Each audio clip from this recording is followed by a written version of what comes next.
අපි මේ ඩෙල්ෆ් දූපතට යන අතරමඟ මේ පරිසරය මම දැක්කා. මම ලංකාවේ හැමතැනම පරිසරය පිළිබඳව හොයනවා, ගවේෂණය කරනවා, කුරුල්ලෝ සත්තු විවිධ තැන්වල.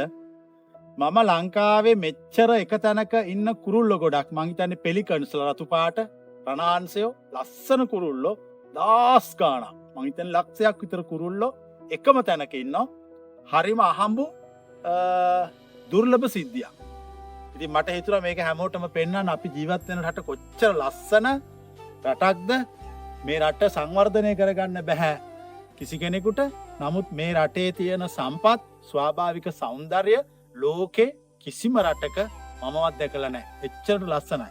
මේක අමතක නොකර බලන්න. මේ සත්තු කුරුල්ලෝ දාස් ගාණක්, ලක්ෂ ගාණක් මේක ඉන්නෝ. විවිධ හඬවල් මට ඇහෙන සත්තුන්ගේ. මම ලංකාවේ කුරුල්ලෝ හුඟක් තැන්වල නිරීක්ෂණය කරලා තියෙනවා. මම දැකපු වැඩිම කුරුළු ගහණය ඉන්න තැන තමයි මම මේ දකින්නේ ඩෙල්ෆ් දූපතට යන අතරමඟ. හරිම ලස්සන දර්ශනයක්. මේ ඉර බහින්න ලං වෙලා. ලස්සනයි. ලංකාවේ උතුර කියන්නේ හරිම ලස්සන පැත්තක්. මේක සංචාරක ප්‍රවර්ධනය කළා, මේ තියෙන සම්පත් පාවිච්චි කළා මේ රට දියුණු කරන්න කෙනෙක් නැහැ. ඒක අපේ අවාසනාවක්. හරිම ලස්සනයි. ඔය බලන්න.